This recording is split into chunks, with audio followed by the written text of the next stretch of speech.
Our first panel of today, Installation of the Real, Archives and Effect, and the participants will be John Akomfrah, Zineb Sedira, and Dr. Tina Campt, and it will be moderated by Kass. So I'm now happy to introduce the participants of our first panel discussion, Installation of the Real, Archive and Effect. This panel is moderated by Kass, who teaches in the Cinema Studies Institute, University of Toronto. Her research focuses on various forms of screen alterity, and she has a long-standing interest in cross-cultural aesthetics, transnationalism, and theories of mobility and effect. Banning has published extensively in the areas of Black, British, and Canadian cinema and documentary media. Welcome, Kass.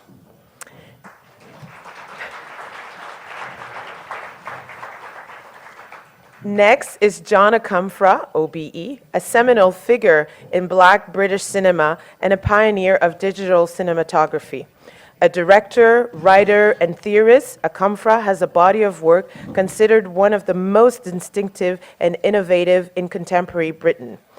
He was a founding figure in the influential cine-cultural group Black Audiofilm Collective and later in Smoking Dogs Films, founded with his long-term producing partners, David Lawson and Lena Gopal, which simultaneously cohabits the worlds of broadcast, cinema, and the arts. Welcome, John. Next is Zineb Sedira, an artist who has exhibited extensively across the globe, including exhibition at Galerie La Jetée, Marseille, Centre Pompidou, Metz, France, the Singapore Art Museum, the Tate Britain in London, the Venice Biennale, Palais de Tokyo in Paris, and Prefect Institute Contemporary Art here in Toronto, just to name a few of her recent exhibitions. Welcome, Zineb. And last, I'd like to introduce Dr. Tina Campt, the Anne Whitney Allen Professor of Africana and Women's Gender and Studies at Barnard College and co-director of the Barnard Center for Research on Women. She is a scholar of African diaspora studies and the author of 2 books entitled Other Germans, Black Germans and the Politics of Race, Gender, and Memory in the Third Reich and Image Matters, Archives, Photography, and the African Diaspora in Europe. So welcome, Tina. Sorry. So I must say that I'm so pleased that everybody, agreed to come together this morning in discussing the important issues of their different works. So please join me in giving them a last warm welcome. Good morning, everyone. Can you hear me? Is this good? Okay. As you know, we're assembled here to have a dialogue about just 3 of the 6 works in this historic exhibition, The Unfinished Conversation, Encoding, Decoding, which includes the 3 pieces, John's The Unfinished Conversation, Steve McQueen's End Credits, and Zineb Sedira's Image Keepers. Now, I'll just say a few words. Don't worry, I know you want to hear these 2 or 3 more than me. I'm just a moderator.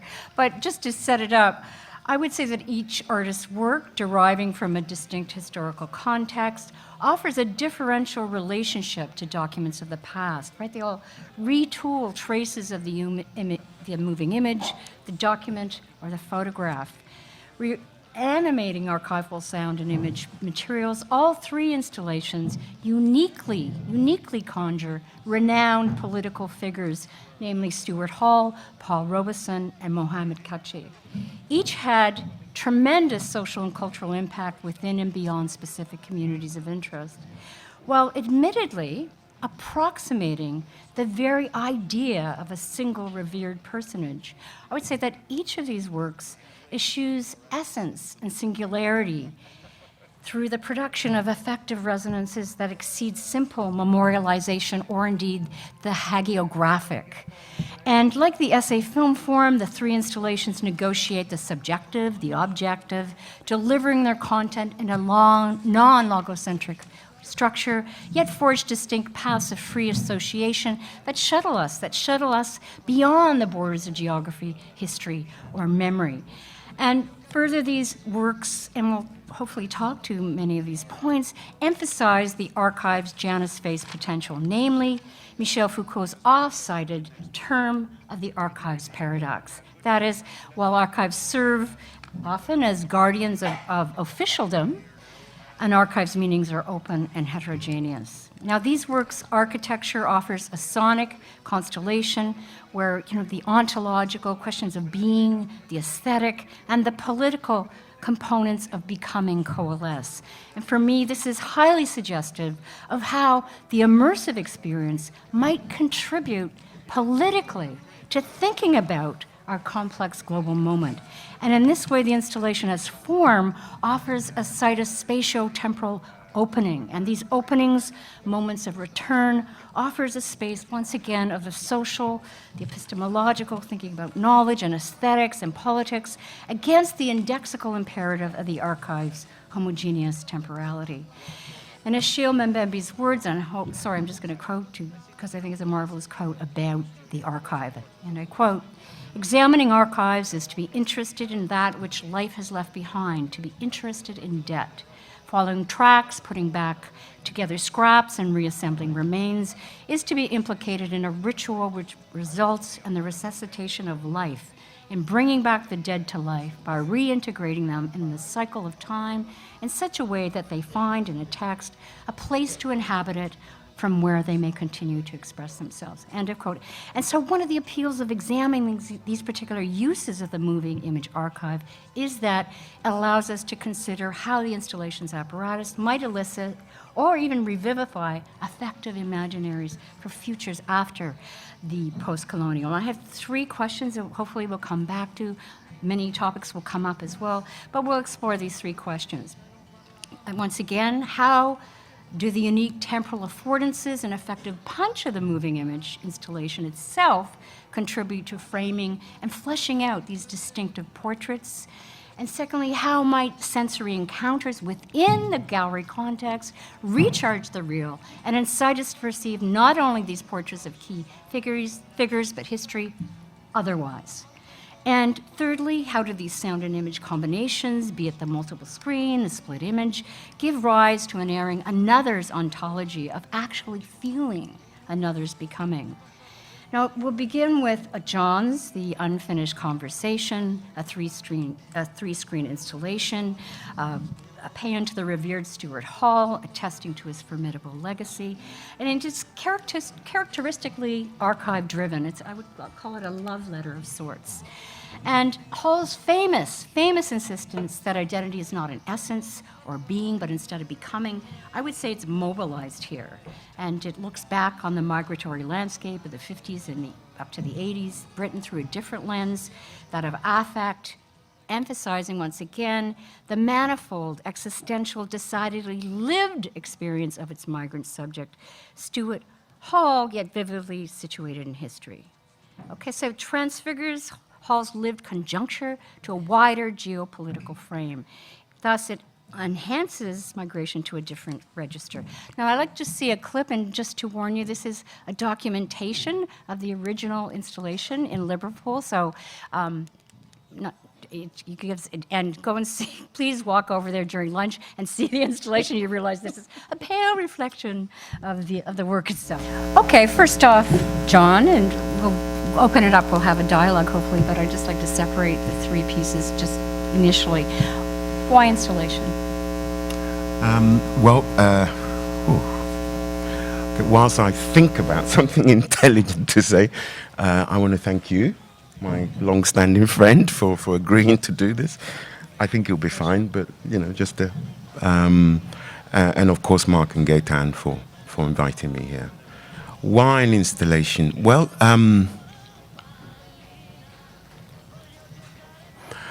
I mean, there are, if you like, with all of these works, the present conversation that you are having either with the subject, Stuart Hall, the archive, post-war Britain, and its multiple forms of political psychic discontent, or the genre, time-based work. So generally I've tried to speak about the subject. I just want to speak for a moment without the subject for a minute, because I think it might help to explain it a bit more. I mean, I'm interested, as anyone who knows my work would attest, I'm interested in what one could call the spectral poetics of diaspora.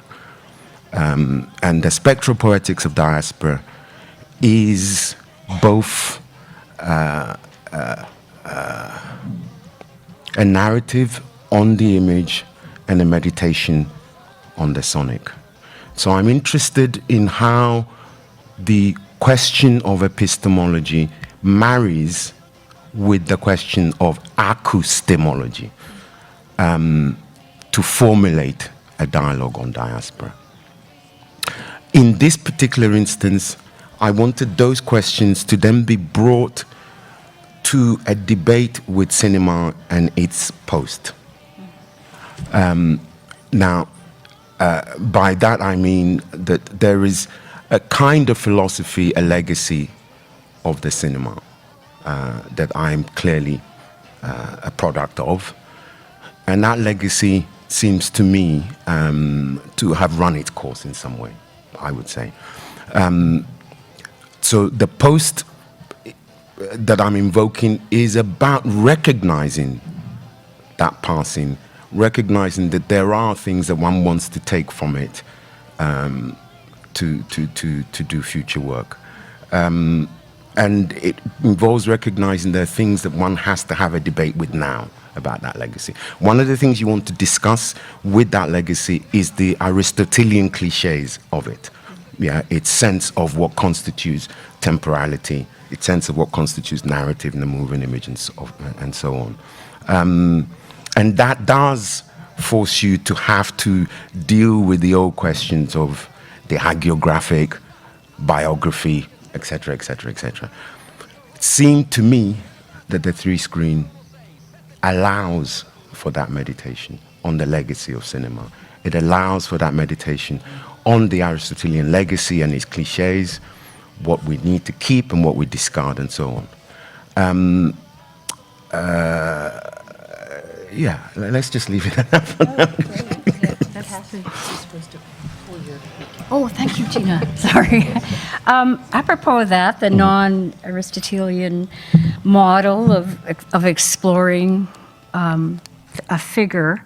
I mean, you're going to go all modest on me right now. Is that okay? Yes. Okay. But I would say, or I was thinking about this when I saw the work finally in the flesh, so to speak. I would say that your collage vocabulary recalls the work of James Baldwin. I know you're going to go all modest, but it has the characteristic of Baldwin's essay. Think about it, to loop backward and forward in time, utilizing past and present images, always in consideration of a future, no matter how despairing, juxtaposing, qualifying, complicating, recalibrating the archive to draw ever finer distinctions among histories, experiences, and individuals and their locations. And in a consideration of home, like Baldwin, you're concerned with questions of belonging and identity, reflecting on the passage of time and the non-linearity of history worked through and against biographical narrative, be it Harlem or London. You're both concerned with diasporic travel, the inextricable but often disavowed linkages between colony and the metropole, the transnational experience of dispossession and the reclamation of a new space, and novel claims on citizenship by the migrant, right, the stranger in the village. More importantly, and don't worry, I'm getting to my question, it loops this work loops back and forth between a refusal to bow down to the master texts or take them on, like muses, William Blake, Dickens, Virginia Woolf, Mervyn Peake. Now, could you speak to the utilization of the tools in the master's house, if you will? That's a very long question, but I started with a compliment. Yes. No pressure then. As they say. Look, I want to speak specifically about the mechanisms of the piece because I think that helps. Yes, of course, it's an immersive machine, but what I'm interested in and what fascinated me for the 3 years that we're involved in this, 3 years of looking at about 1,000 hours worth of archival material, okay, is what I would call the utopian economies of the archive, of the image.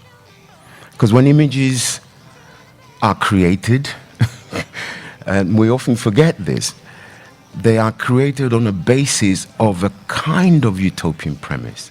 The image says, I am emanating from the present, but I will make sense over there, in the future, which presupposes that there will always be a moment anterior to its germination. The image exists at the intersection between the past and the present by insisting that both can combine to create something new, a possible future, a space of its own becoming. So I tried throughout the construction of this to select material that might speak to that question of the utopian, both as metaphor and metonym.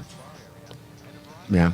And if you say that the starting point is the signature, Stuart Hall, whose entire oeuvre exists at that intersection of the past-present conjuncture, insisting that there will be a future to itself, then it becomes this interesting dialogue between that signature and the archive, the inventory. I knew at some point that they will merge, form some sort of dialogue which would make sense, but I had no idea of what form that might take until it happened. And I think it's important that the one says that. It's important the one says that this is an artwork. It's an in the essay form, but there was no brief to deliver except itself. There was no superego over determining it, not even the figure of Stuart Hall himself, who insisted that this has relative autonomy to him. Yeah, he says, this is your piece, go ahead. I can talk to you about this, I can talk to you about, but this is your piece. And in that way, the work began to acquire, in the process of working on it, an ontology.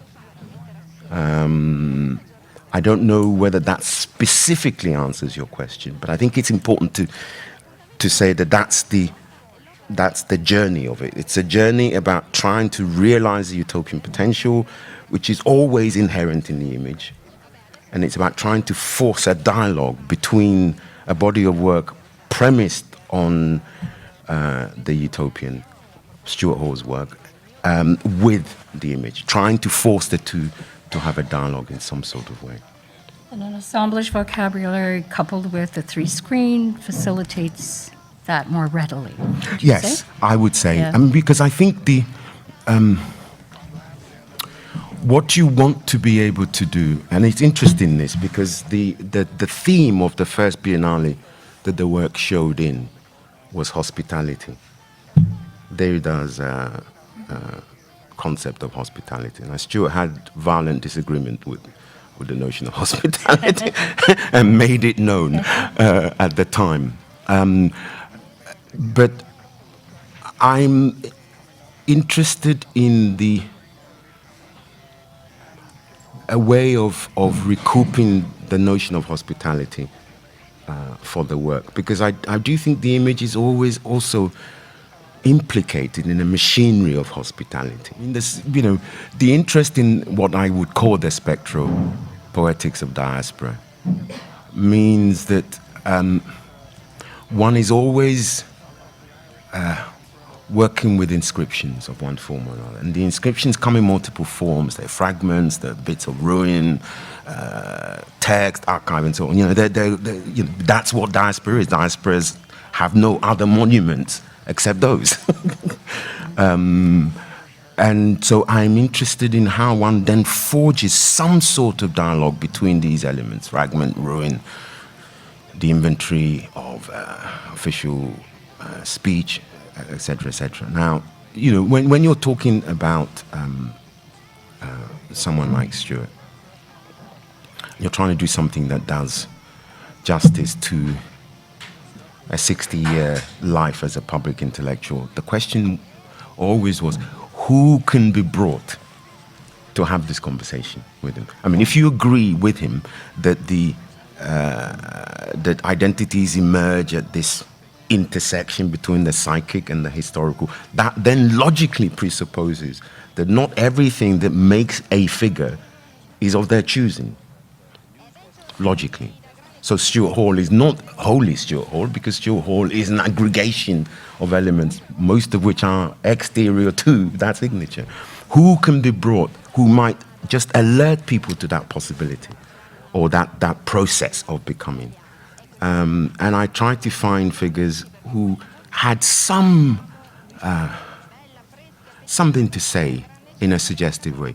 Virginia Woolf's The Waves is, for me, one of the paradigm texts on becoming, because it's this stream of consciousness, 4 characters. It's like, who's speaking now? Is it the man, woman, blah, blah, blah. But on top of that, in order to make sense of it, the novel says, these figures exist in this world. How do we know the world? We know it through light. Mm-hmm. So there are endless reflections on light throughout the novel. And that seemed to me to be one strand that we could take and use. The other figure, I don't know why he seemed important. I know now, but I didn't know then, was Mervyn Peake. Yes. And the Gormenghast trilogy. Now, I'd read the Gormenghast trilogy, as most of us do when you're 12 or 14, and you think, my God, this is great. And you realize afterwards it's actually not that good, a trilogy. But it kept coming and insisting that it belonged in some way. And it took me a while to piece together 2 things that were important. One was, I had no idea, but Mervyn Peake was very similar, a post-colonial subject, to Stuart. Yes, he's British, but he was born in Shanghai in this very complicated family situation, comes to England when he was 18, 19, very similar to Stuart. And once you realize that, the entire edifice of the trilogy then starts to make a different kind of sense. You realize that, the Gothic facade of Gormenghast, in a way, represents the colony for him. And this place that he arrives at with strange figures, underworlds, and so on, actually is that surreal encounter with the mother country. So not direct affinity, but there were themes of estrangement and familiarity that I thought one could put to use in the Unfinished. And in that way, these different voices came in to participate in that dialogue of inauguration. And indeed, Peake's, I think one of the themes would be the ancients versus the moderns, right? Exactly. And that's exactly. recalibrated and brought into the conversation. And Stuart's, when in the piece, he quotes William Blake's "Tiger, Tiger, Burning Bright," and I mean that's part of the organic. Then you have the young woman invoking the same. Right? Yeah, I mean, sometimes, as I said, the debate between metaphor and metonym is kind of critical for how the piece starts to unfold and ultimately makes sense to you, the person in that dialogue with it, and then in the end to anyone else. Here's this piece, because, once Mark and I having had this almost 8-month conversation with Stuart about doing something on the image, realized that he wasn't really well enough to continue this collaboration. I thought, okay, let me just go away and try and figure out, what might center it. And slowly I realized, well, actually, this whole discussion about doing something on the image could just be about him. We could use him as the point of departure in the same way that this slightly kind of, what's the word? Bombastic language of the image. I was like, well, he's the image. Why don't we start with him? And it's at that point that I thought, okay, well, let's just dig up everything that the BBC has that Stuart had done. And I was shocked. I was so shocked to realize that he'd been in that machinery since the 50s. Now, you've got to realize this guy arrives in England, 1951, 52. He's 18, as a Rhodes Scholar. And by 1958, 6 years afterwards, he's in the studio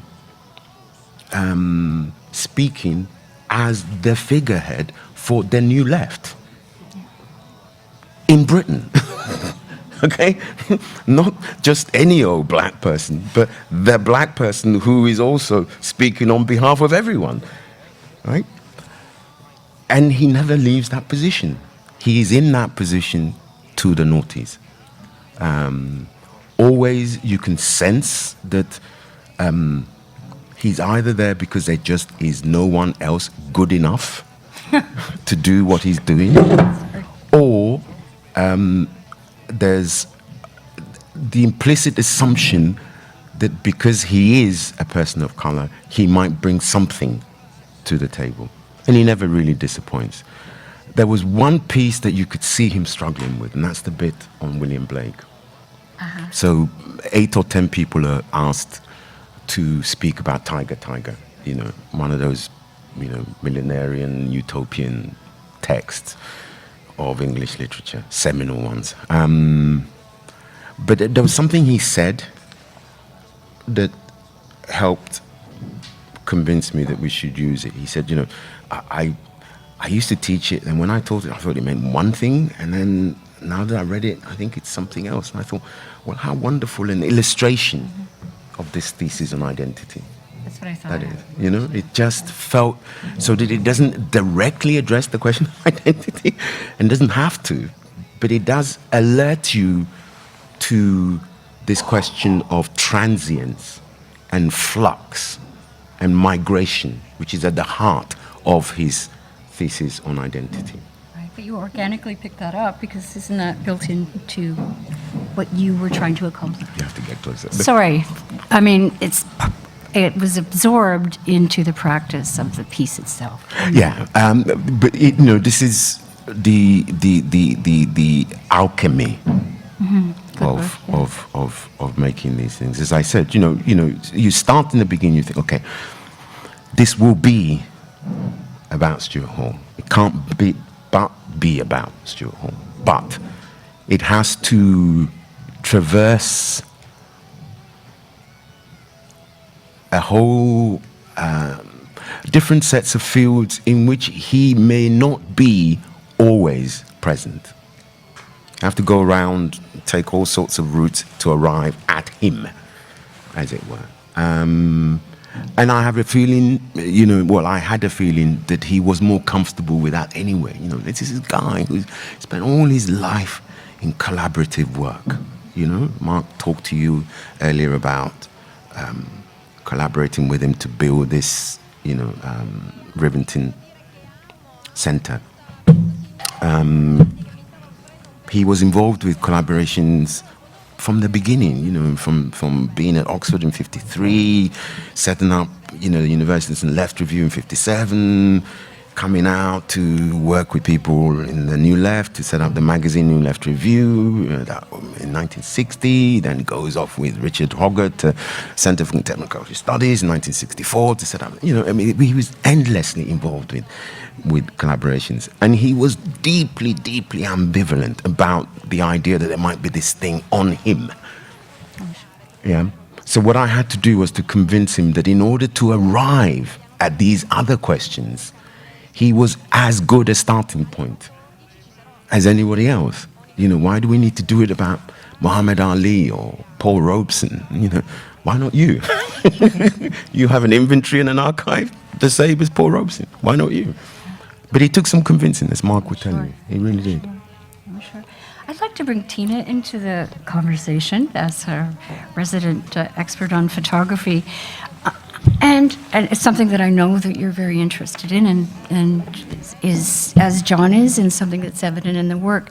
But given the work's industrial sonic sensibility, it could be said that it rejigs the acoustic space of a photograph. And Tina, could you speak to the relationship of sound and photography in the work, of the possibility that a phonic substance can reside in a photograph? And relatedly, the work's soundscape and how it might embellish the interiority of its subject. That's a really complicated question. Yeah. Take one strand, but I know you're the expert. That I appreciate. I really do appreciate your posing it to me, and it has kind of a background. And the background is that I am somebody who writes about photography, and I write about photography and the way it moves us, but not necessarily by way of what we see in it. That what I'm most interested in is the way in which photography moves us when we listen to it. And what does it mean to listen to images? So that's part of the background of that question. The other background of that question is that the notion of phonic substance is incredibly important to me. That when we think of an image having a phonic substance, I always go back to the work of Fred Moten, who talks about phonic substance as not necessarily a soundtrack to an image. It's not something that stands behind it, right, or goes over top of it. It doesn't travel alongside of it. It emanates from the image itself. So what does it mean to actually think about phonic substance as being something that's constitutive of an image and not simply a complement to it? So when you ask me to think about the phonic substance of both of your works, actually, I'm captivated by that idea. Because both of your works, actually all three of the works we're supposed to be talking about, have what could be called a soundtrack, but the soundtrack isn't as interesting to me as to think about what the phonic substance of the images that you're producing actually is, right? And so for me, as somebody who works on photography, I'm really fascinated by what filmmakers do with photographs, right? So people who use the moving image, whose medium is the moving image, how do you deploy still images within those moving images? And there, I think, each of your works is kind of a revelation, because what you do, or what I see, and what I hear in what you're doing, is I hear you trying to capture the phonic substance of an image, right? So what does it mean, for example, in that short clip, right, to separate out soundtrack from the phonic substance of those images that you are putting into motion, right? So there was one image in that clip that we just saw of a woman sitting on a green lawn, right? And so what are the sounds that are emanating from that image, and how are they put into dialogue with the ways in which you're forced to animate images? Those images never stay still, right? Even when you're showing them, you have to sort of either zoom in or zoom out in a way that makes us move in or out of them. But if we were to actually take out the soundtrack, you're developing a relationship to those images. In your work, it's so beautiful because one of the things that you're doing is you're giving us this juxtaposition of the ways in which photographs are they're not material traces of an archive to the woman who is speaking, right? They're actually an affective link to her husband, right? And that what you're showing the sort of handling of images and the way in which those hands touching those images are animating a contact, not just with history, but with a lost husband, with a romance, with a person, with romance, with the idea of revolution, the romance with the idea of liberation, with the failure of that are physically, right, transfigured into those photographs. And then you all have the really terrifying job to me of then mobilizing a still image within a moving image. And so to me, the question of the sonic soundscapes of your work is very little about sort of what is being spoken over, because it's never about narrative. And I think that I have to contradict you, John, about the hospitality of the triptych is, to me, horrifying, right? I never get to feel at home, right? And one of the things about that documentation that you showed is that when you step back and there are those images of people in the installation, right? We will all experience that too, as you see heads going back and forth and never knowing where to settle, right? That you don't give us a moment to linger. You do the same thing in the diptych, right? So the triptych and the diptych are something that are very inhospitable for those of us who are used to looking at one screen at a time. And what they do by doing that is they make us position ourselves in relationship to the sounds that are penetrating, that we're immersed in, as well as the multiple images and the multiple narratives and the multiple forms of dialogue that you're trying to instantiate. So the phonic substance to me is so, so crucial to the ways in which you're constructing both of these works. And I would love to hear you talk about phonic substance as well. So. Sorry, how much time do we have? I'm sorry, Christine, but I don't know. You have 15 more minutes Oh. of your conversation. I'm sorry to, we have lots of, there's questions, there's 40 minutes for questions, so we will get more out of our, that's where I'm moving. Now we will we'll look at a short clip from Zineb's The Image Keepers, and she actually takes on the fate of an actual archive in this 3-screen work. So please, let's see a clip from The Image Keepers. Et donc c'est pour ça il n'a pas protégé ses œuvres. Vous connaissez la valeur de ce qu'il faisait. Hein? Mais je ne sais pas, il n'a pas une belle mazali riche. Voilà, il faisait des projets pour autre chose, je crois, mais ça pas pour le devenir de ce qu'il avait. Non, mais je crois qu'il savait quand même que je prendrais un peu.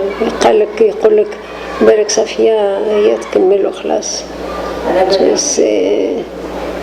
Donc il avait confiance directement en vous, oui, pour continuer la suite. D'ailleurs, beaucoup de gens nous interrogent comment ça se fait كيفاش الدعوة اللي قعدتوا هكذا سوا tant d'années. Comment était votre vie? Enfin, moi, la seule chose, c'est la confiance d'abord. Il faut établir une certaine confiance entre le couple. Je crois, ces deux-là, la confiance dans tous les domaines. Hein. Et donc pour le devenir de son travail, il vous a fait confiance directement? Oui, voilà, je pense que كان يقولوا بالك صفية هي اللي ترد بالها ولا تعرف واش تواسي dans des moments. Oui, mais sans recommandation, c'est quand même difficile. Oui, bien sûr, mais comme... oui, c'est vrai. Et il savait très bien que je ne touchais pas à ses affaires sans son consentement. D'un côté, il le savait. Mais d'un autre, il se disait, non, sa fille a de balas.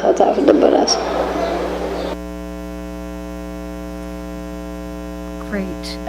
As Mark talked about this earlier, this work combines interviews with Safia Koche in her home in Algiers, and she discusses her husband Mohamed Kachi's photographs and her own memories of Algerian history. And she looks at selections from her husband's archive. And, as again, it's a love letter, right, of sorts, but at the same time, all of these works have this kind of thing, the collective, the individual imbricating. It literally offers a history of the Algerian War and the events afterwards, 3 decades. And the project weaves together her memories of her husband, his life as a photographer, but at the same time, he was really, I would say, forging a visual record of the emergence of this nation state, Algeria. So let's continue on with Tina's interest. And if you could put that forward to Zineb, that would be great. If you'd like to speak to those questions. Well, I just wanted to ask you again to talk about. You were just talking to me. One of the things about this this particular piece that's so moving is not just the attachment that Safia has to the photos, but also the precarity of those photos being literally in her apartment. And I asked you earlier about, everybody has this question when we leave the installation is, what is the state of that archive now? And one of the things that you told me that was so moving is the extent to which it is physically something she cannot let go of. Mm-hmm. And that is part of what you are trying to render here is not simply the lost history of it, right? Not simply the history of the images we never got to see, but what is the fate of those? And what is the political significance of the fact that they're still there, but they're still inaccessible to us? And what does it mean to make a film about a collection of images that are so important and inaccessible to us? Yeah. I guess this is why I decided to do this piece really when I met Safia. I mean, there is two things really who made me do the piece. One is obviously meeting Safia and discovering the archive and being really touched by the type of images that were taken during the Algerian War, because they were images that I hadn't seen of the Algerian War. Obviously, there is a lot of images that were done of that period, but those ones were very particular and perhaps much more personal than the other ones. So that was that. And then the second thing, I was also at a point in my professional life, I guess, being a mother with children, where I was kind of questioning the legacy of my artwork. My daughter had asked me, but mom, people die, they leave money, but you're going to leave us some work. So how does that work, How do I preserve that? How do I, and there were real questions that are didn't really think about. And of course, obviously, working with Safia and talking to her, it made me think about my own practice, Unfortunately, Safia hasn't got any children, so she's not really able to pass on the archive to her children, perhaps her brother, who's not much younger than her, or otherwise an institution that might, decide to take the archive over to preserve it. In my case, I've got children, and they're quite young, and I'm still fairly young, so I feel I can explain, So I've got galleries also behind me that can help. So I kind of was thinking of all those kind of, how lucky perhaps I was in comparison to Safia, left with such a very powerful and important archive for the history of Algeria. But as I keep saying, but not only for Algeria, but also the kind of colonial history, the global colonial history. But like a lot of my work, a lot of my work is about transmission, but a lot of it also starts often by a personal account and turns into something more political. So for me, obviously, what touched me was the beauty of Safia, the way she spoke, a tenderness, her love story. For me also, she was breaking a lot of the cliché of the Arab Muslim woman, because she, as you see, she doesn't wear the hijab. She speaks very openly of the love for her husband, and, it comes across quite clearly.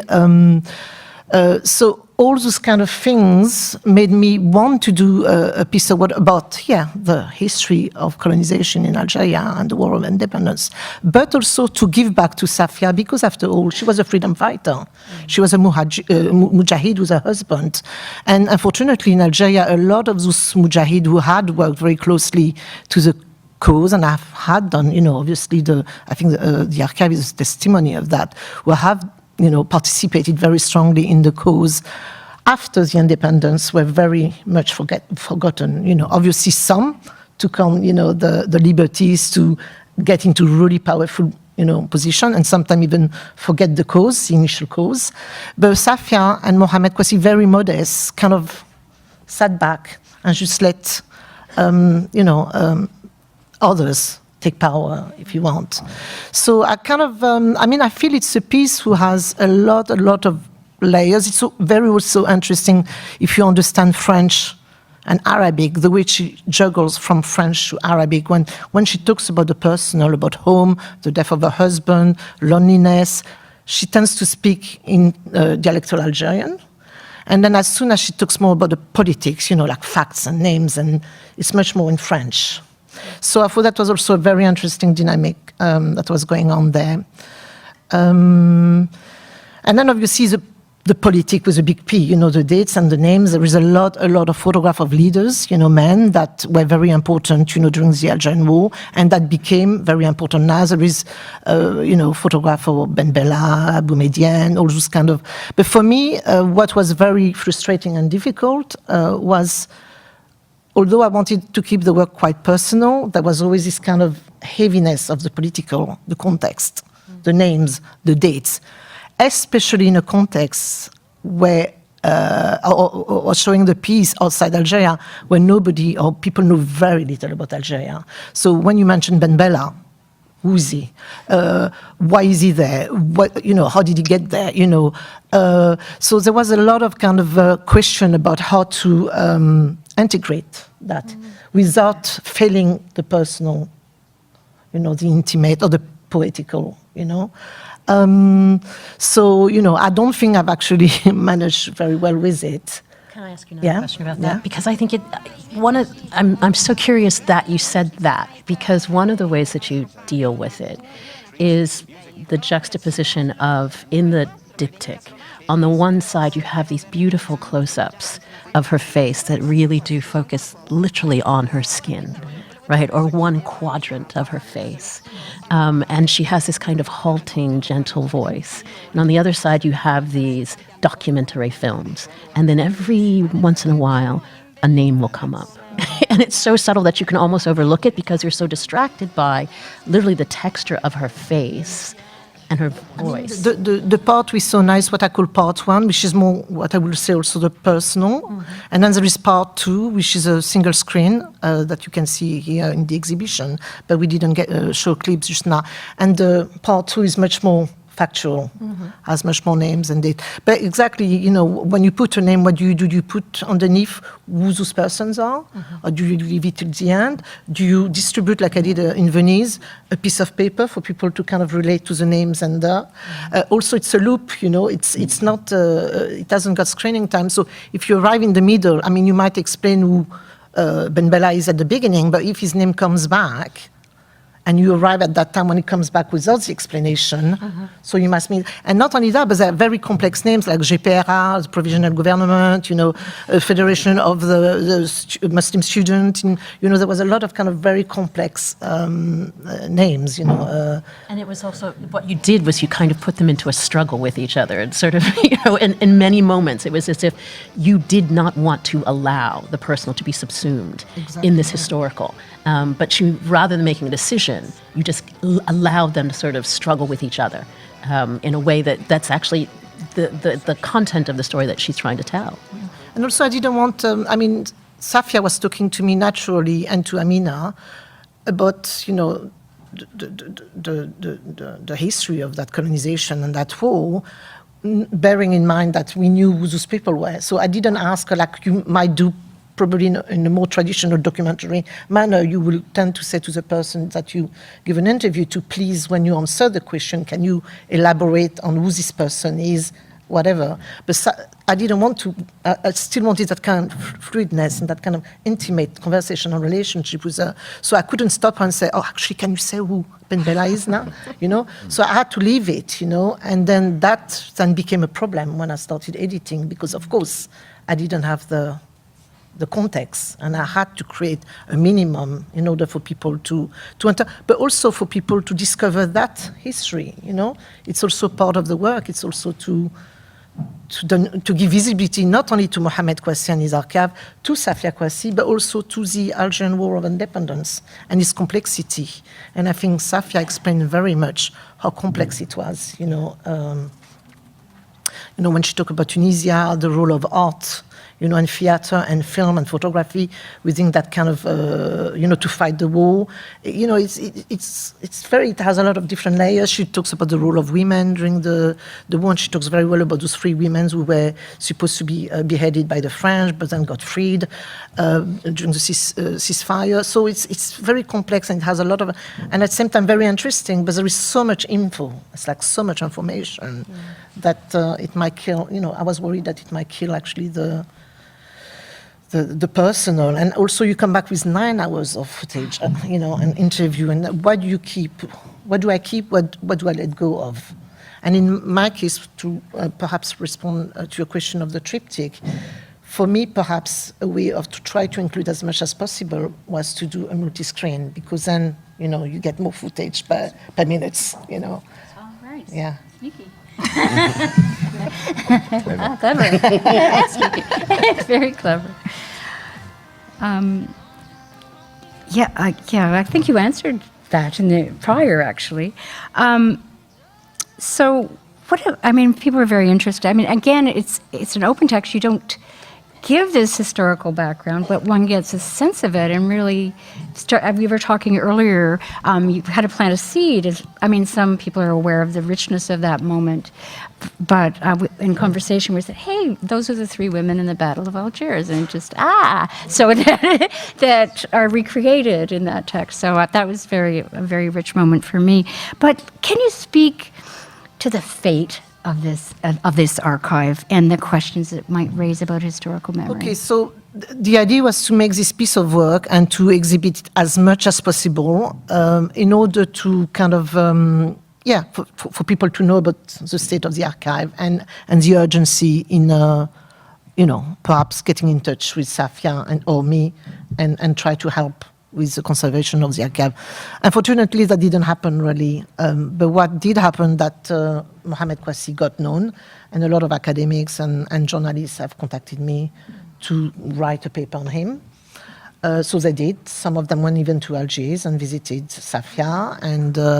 But in terms of the approaching me or Safia for the archive itself, it hasn't happened. But I also realized that it would be very complicated, even if somebody, it's not just a question of finances, that even if somebody was coming with really the means to archive or to digitalize the archive, Safia would not let go of the negatives. And that's what you were saying, Tina. For her, it's like a bit, that would be losing a second time her husband. Mm-hmm. She's really attached to the material, to the negatives. So that will mean somebody going there to her place and doing all the digitalizing and archiving and we will obtain digital files rather than the negatives. And I think the negatives would probably go with her, to be honest. But at least we will have the digital images recorded, this negative would be recorded. And I think that at least that would be very important, to have it like that. The state of the negatives, yes, some of them are okay, because they're not so old, negative. They date from the 54 to the 90s, because he carried on till he died. So the state is not too bad. Ideally, I would have put them in better folders, better boxes, handling them with gloves, which she doesn't do. And also, another thing, she doesn't sometimes know what's in the boxes. So I've discovered things with her that she didn't know, because obviously her husband will go off and do some photographs, and she wasn't always with him. So she wouldn't know what was, and I've got a little story which I found really touching. When we got a box out of a cupboard and a negative fell on the floor, it was a strap. At the time, I used to stick them together like that. And I picked it up and I looked, and I don't have great eyes, but I could see there was Che Guevara there, but I could see also Bouteflika, the president, the actual president now of Algeria. And I said to her, I can't see. She said, no. It's not possible. She could have not taken photograph of Che at the airport, because it was also him going on the plane, Air Algérie plane, flying to probably Cuba.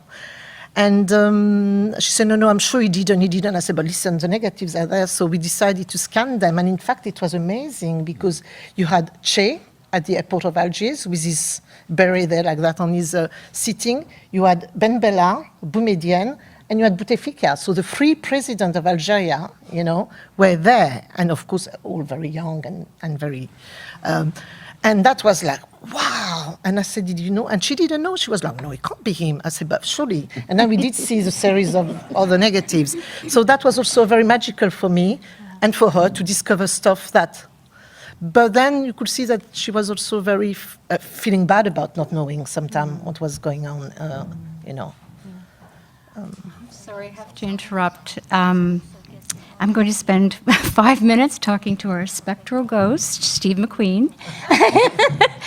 I think we just need to show you a bit of the clip. I don't have his bio, but off the top of my head, you know who he is. He lives in Amsterdam and London. He's very celebrated as an installation artist. He's been part of Documenta, the Venice Biennale. He has that show that Gardiennes invoked at Chicago in 2012, and that piece that we're seeing in this show came out of that. And as you know, he's made 3 feature films, the Academy Award for 12 Years a Slave. But I don't know, other scholars could argue, but I see such a gap, a rift, not necessarily a contradiction, but you know, the lushness of the cinematography and the careful attention to staging and whatnot in the feature films, and with the installations, there's this minimalism. And as you see in this next clip, let's see this next clip, because it's called end credits. Think about it. What is end credits? At the end of every feature film, you have end credits, right? And it's fascinating, those aspects that made up this personage. And indeed, you know that, as Gardiennes said, this is a 6-hour video. It scrolls 3,000 declassified but redacted pages of FBI documents. Detailing is like his life is totally infiltrated, right? And it really exposes their surveillance. And interestingly enough, you have like the hard facts, ma'am, right? All it is text rolling. And nevertheless, you have the hard facts, but nevertheless, these are the intricacies of his daily life. I mean, it's fascinating. I'm just going to ask Tina a very fast question to help us think about this installation, which addresses these interminable FBI files. And just, what do you think? Can end credits redacted reproductions of Xerox copies of text stand as a photographic image, given that there's no index to speak of, and they're scanned copies, right? In other words, how does the work challenge the conventions of photography, or does the visual material function as a photographic image? And what might the work achieve or not that a single photograph or a documentary portrait film might not? Another quick question. I know, as usual, sorry. I love your quick questions. They're great. I think that the first thing we need to think about, and this is something that that Mark emphasized to us yesterday in the walkthrough, was that this is that age-old, antiquated format of microfiche.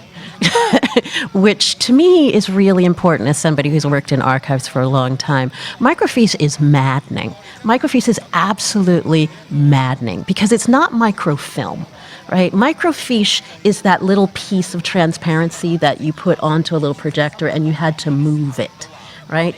And sometimes it would slip away from where you actually were pointing it at. So it's a kind of elusive way of archiving documents that that really used to drive me nuts, because it was literally about cross-referencing where a particular document was on this transparent piece of square of plastic, right? So to me, there's an affective connection for anybody who has to actually work with fucking microfiche because you know that they are at their wits' end in frustration. So that's the first thing. So starting with the actual material itself, this is nightmarish. Then there's actually reproducing that material in a way that can be filmed. Right? So what do you have to do to a tiny piece of plastic to make it into something that can be filmed? Right? So that's not just scanning. That's about animating a scan in a visual form. And then what happens to that scan? So what are we looking at? We're looking actually at text. We're looking at words, right? The visualization of words that are set into motion. What happens after that is there's an overlay of sound, right? And that overlay of sound is not necessarily a one-to-one combination of the narration of what is on the page, right? So what then happens is we have the visualization of text that's overlaid by another sonic scape, right? And what happens in the process is what sort of eludes us is the person that is Robeson, right? Robeson becomes subject, right? Robeson becomes literally a word, right? And what does that do to us in the process? What it does to us is it makes us have to position ourselves someplace in between the surveillance that produced this text, right? The redactions of that which is not said, yet we're supposed to be trying to understand who he is in and around all those gaps and absences of redaction. It also positions us in relationship, in a really odd relationship to the state that's producing this particular crazy narrative of Robeson, right? And his political aspirations and his political project, which they once again are distorting, right? Within the text as well as within the actual verbal account that is being visualized to us. So I don't think it works as a photograph, but it has a really interesting way of ghosting Robeson, right? And making us take a position in relationship to the specter of Robeson that they're trying to create as threat, and the reality of Robeson as a freedom fighter. So that's just a quick answer. At this juncture, we have to be. Right now, we're going to open it up to you folks, and please get some cross conversation going. So please, there's there's two people running around with mics. If you do have a question, could you please talk into the mic? I can't, it's hard to see. Oh, great. I think it's a question here. Thanks.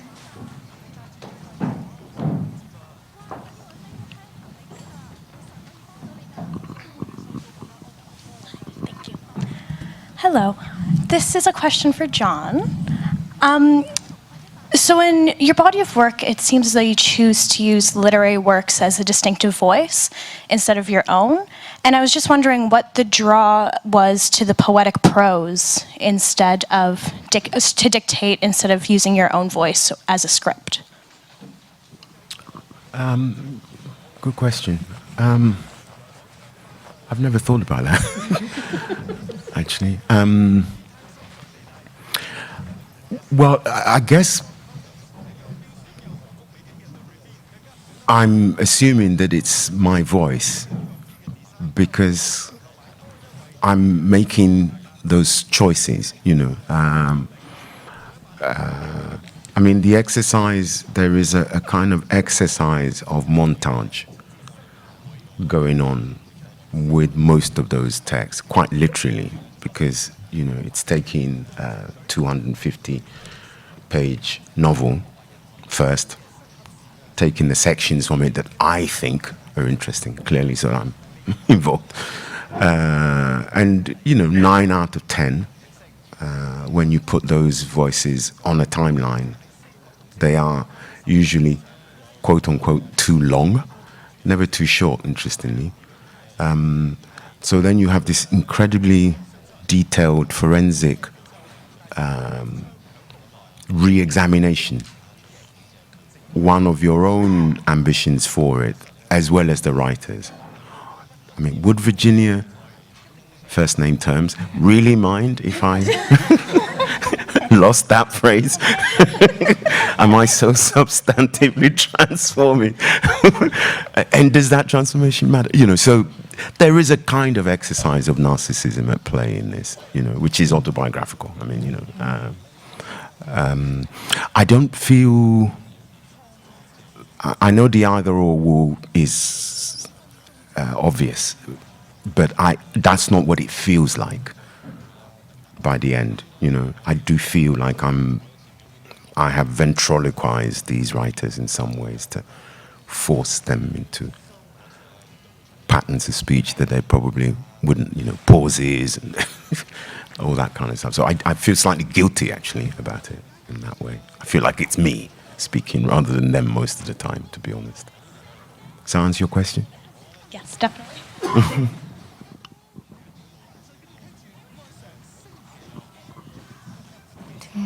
There's one in the back.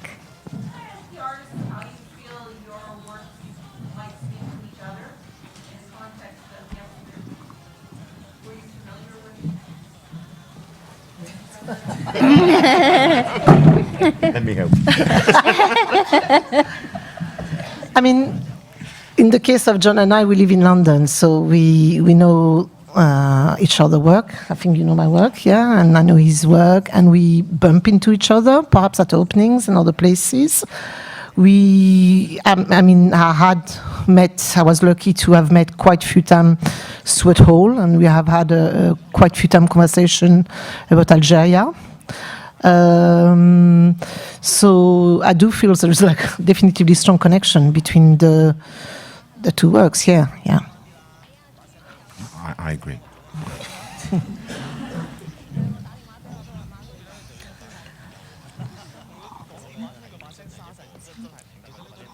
Yes, there's a question in the back.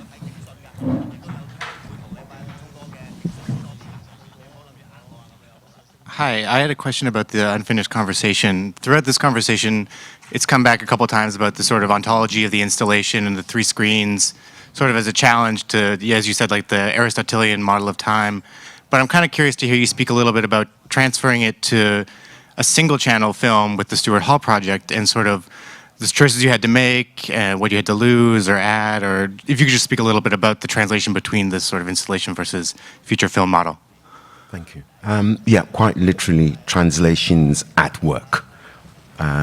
Images at work in the process of being migrated from one field to the next. I mean, pragmatically, this is what happened.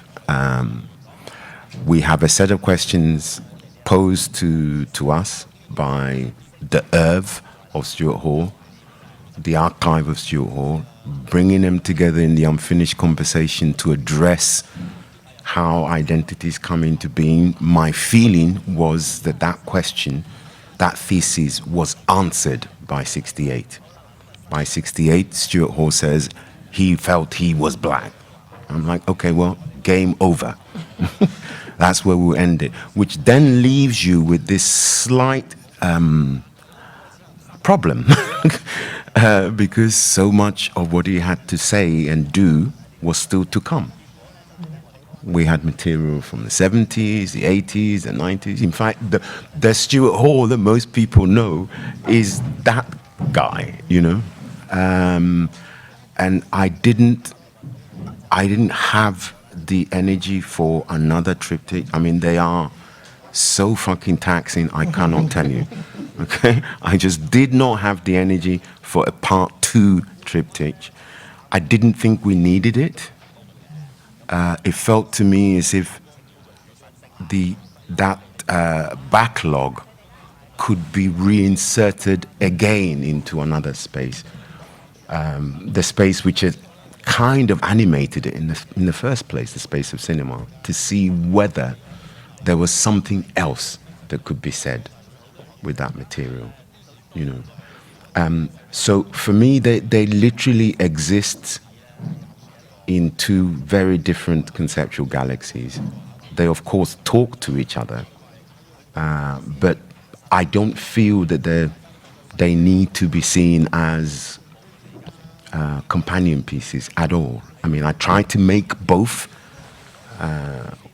stand alone as much as possible. The Stuart Hall project is much more explicitly about biography and the narrative of aging.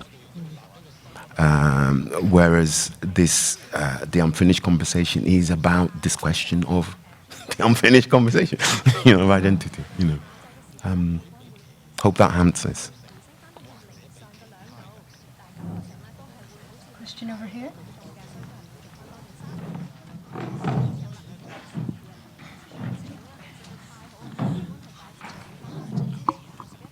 Hi. I would like to ask you And it may or may not be relevant to the work we're about to see when we go next door, but it may be.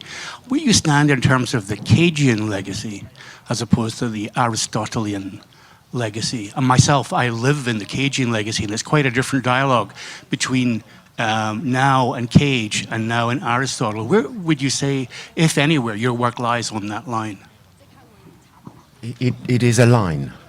It's quite literally for me a line. I mean, I think just foregrounding it and being aware of it is one part of the task, you know, because the hegemonic hold that the Aristotelian logic has on time-based work is, I mean, overpowering. You know, people just assume that it's natural and logical, and that all things must be stories.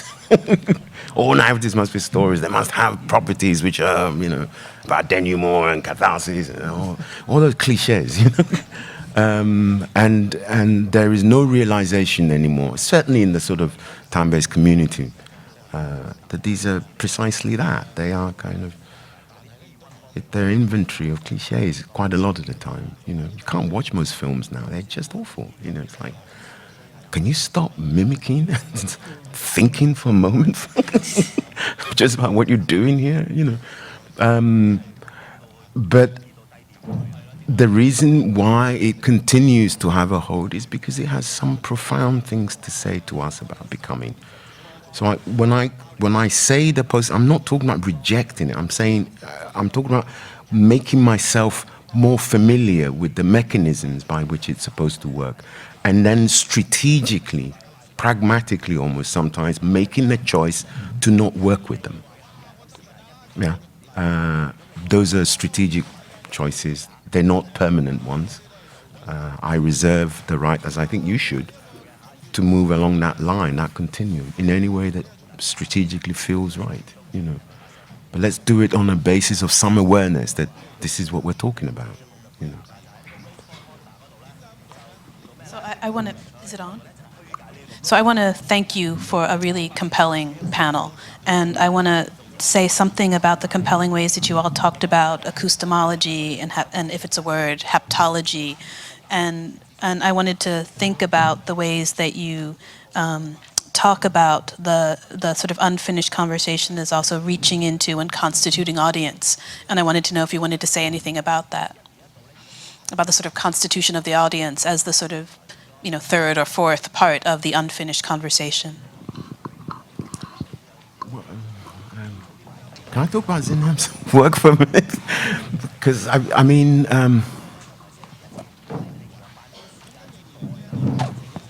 you know, the first piece of yours that I saw was that fantastic one with the ships. The Floating coffin. Floating coffin. At the Hayward, I think, no? Tate Britain. Was it Tate Britain? What was the show? Can you remember? Migration. The one we were in? Okay. There's the answer to your question. Yeah, absolutely.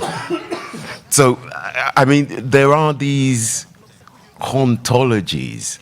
You know, I'm aware that we have these elective affinities that stretch over 15 years now. I've seen the work. I can't always remember exactly where I saw it or what the work is called, or, you know, but I know her. And in a very logical sense, I am therefore always being constituted as one of her audiences, ideal viewer. But my ideal readership of her work is always contingent on all these other stuff. You know, like my age suggests to me that I don't always remember things as well as I'd want to now. And I would like you to have those relations with the works in the show. I mean, that it will be contingent, you know. I mean, depends on what you feel on the day and whether you think it's just too fucking loud to be listening to something like this at 8 in the morning or whenever the show. When does it open? 10 in the morning or 8 at night, you know. I'm not, I don't have a view of that. You do, because I think that's what will happen anyway, whether I insist on it or not.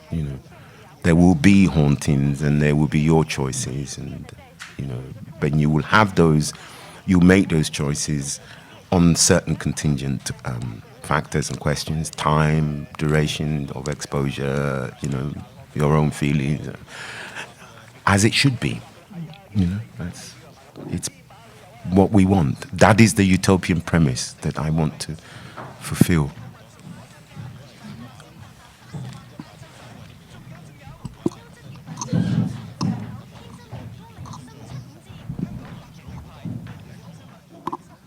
I just want to come back to the question of the audience and so on.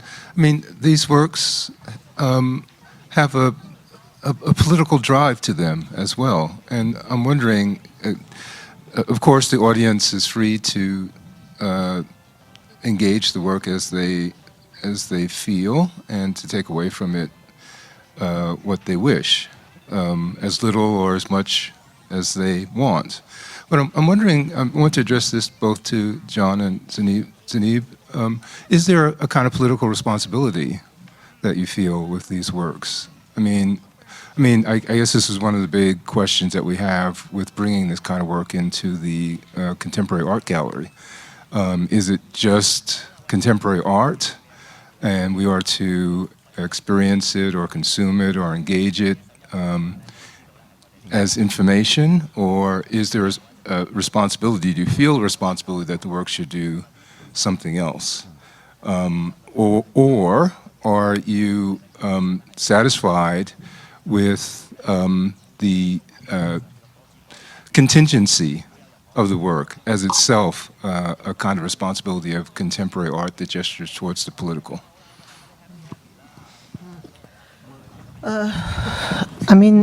Short question. Yeah.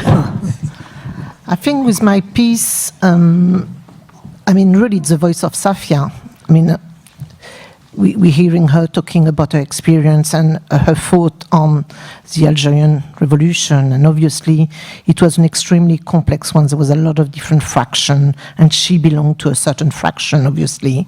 So I was always aware that, and I don't know if it's clear enough when one watches the video, but that it is her view on that particular period of time. So somebody might come back to me and say, listen, that didn't happen, that was incorrect, this date, or, perhaps, but this is what she sees, thinks, or remembers. And that's why also I find it quite interesting.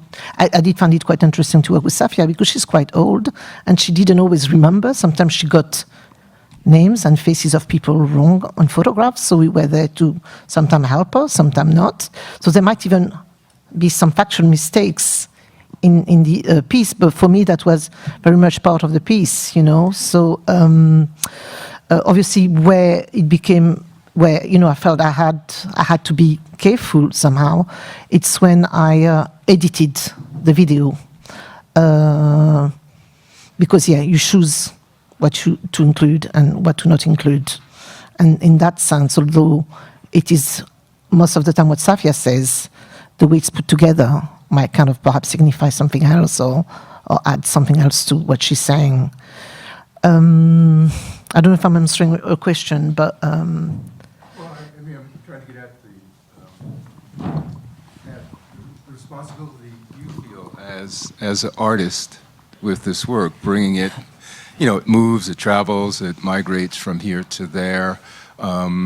It provokes and generates interest in the figures. And maybe that's enough. Maybe that's enough of the intervention that the work makes. I'm thinking of Stuart Hall.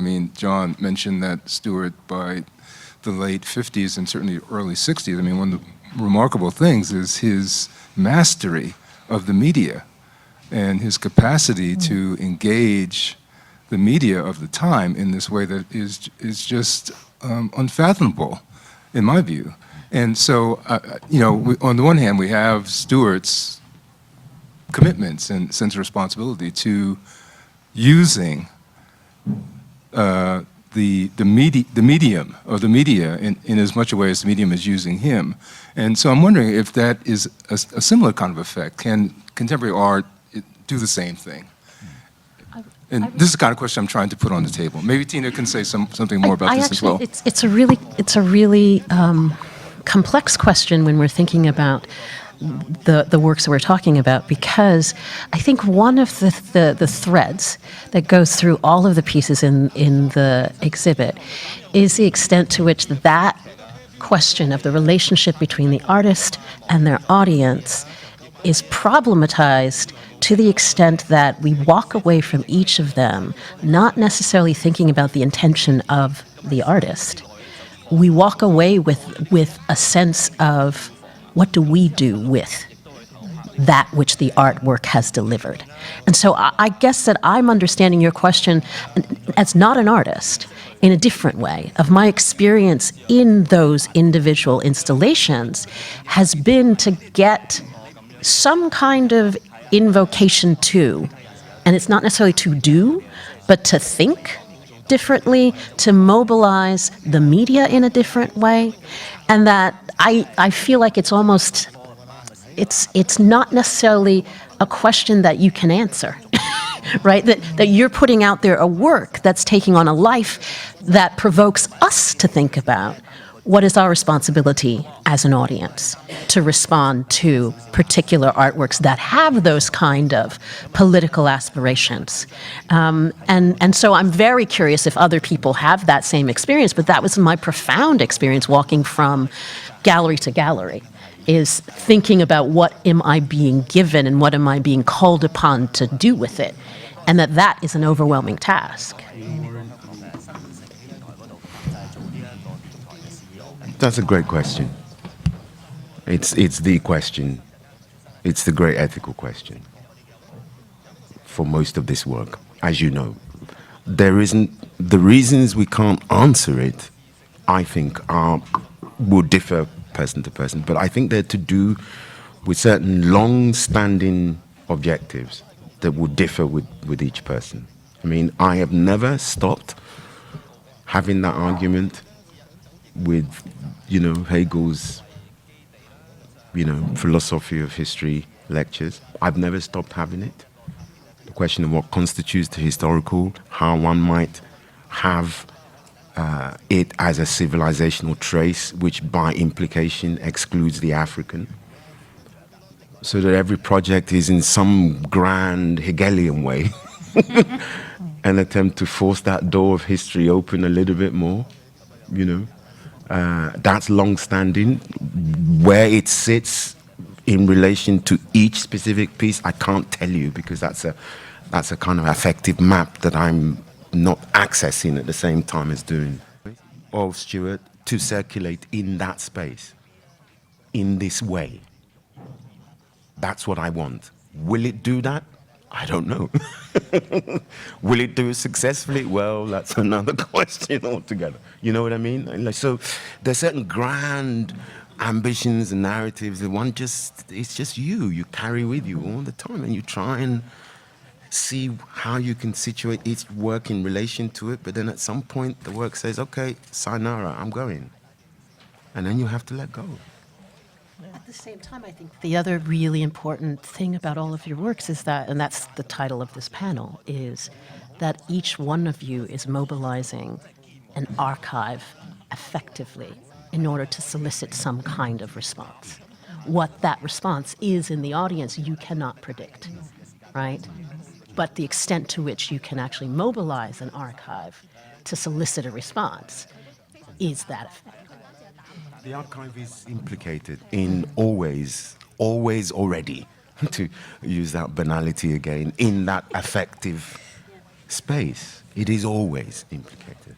I mean, either in the Foucauldian sense, because it's this conundrum of the official and blah, blah, blah. But I mean, quite literally, as I said in the beginning, in our case, in my case, I have an argument about what constitutes diasporic identities, and I have an idea about what the properties of diaspora are, and I think that the archival, in its different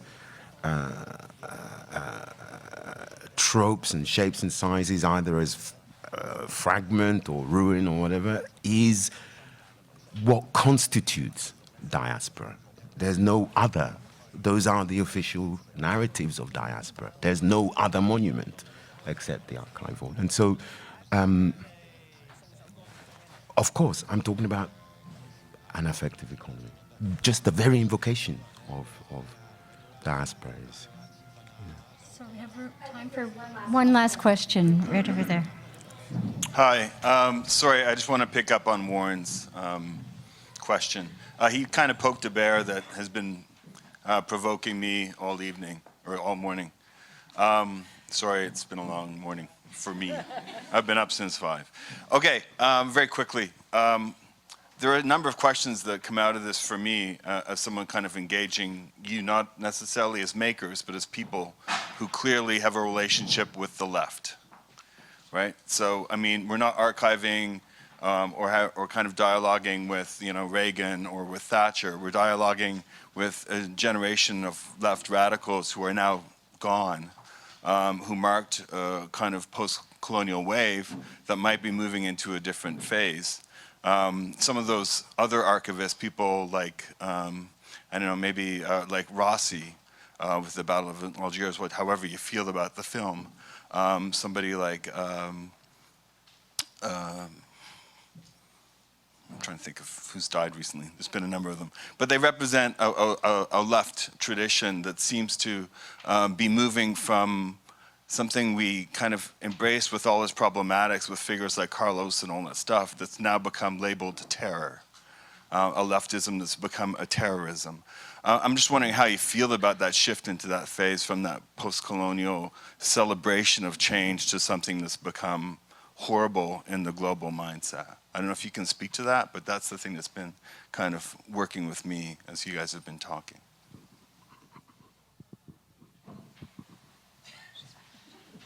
Thanks, everyone.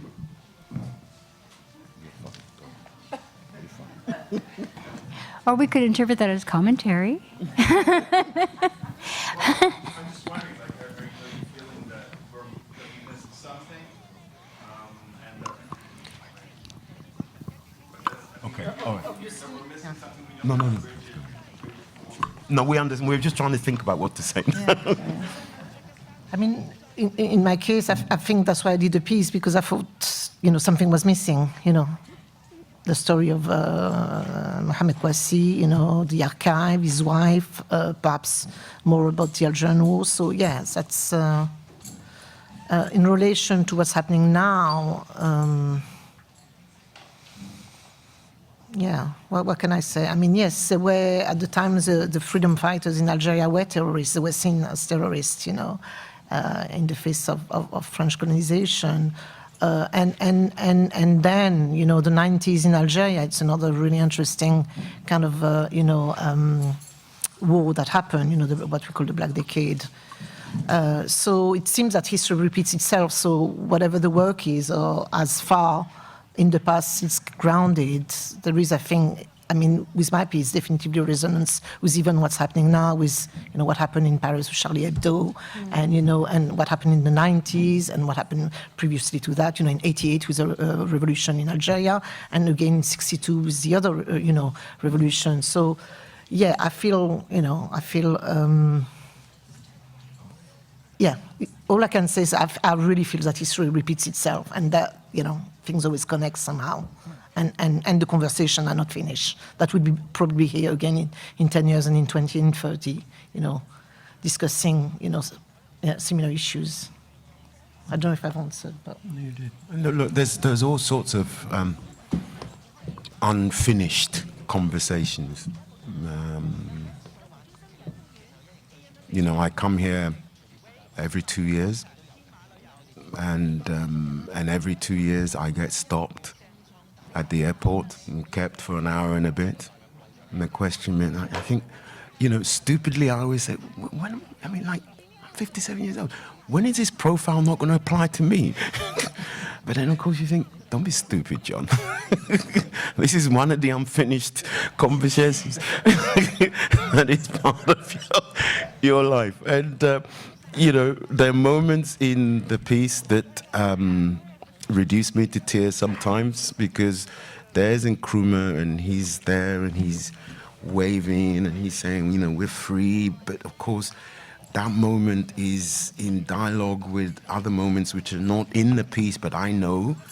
So without this guy, George Padmore, who leaves, you know, Trinidad in the early 20s to go to the Soviet Union to work with the Comintern, to break with the Comintern in 29, go to London to say, okay, well, actually, we're going to channel everything we've learned about how to be socialist into anti-colonial work, who meets Nkrumah, because C.L.R. James had been in America and there met this young guy called Francis, you know, in Philadelphia, writes to Padmore to say, look, you should take this guy. So in 48, Nkrumah goes to, you know, to London to work with Padmore, who then at some point hears that there's a call from Ghana for this young guy to go to Ghana to work with the anti-colonial movement. And then Padmore says to him at some point between 49 and 50, this is what you must do.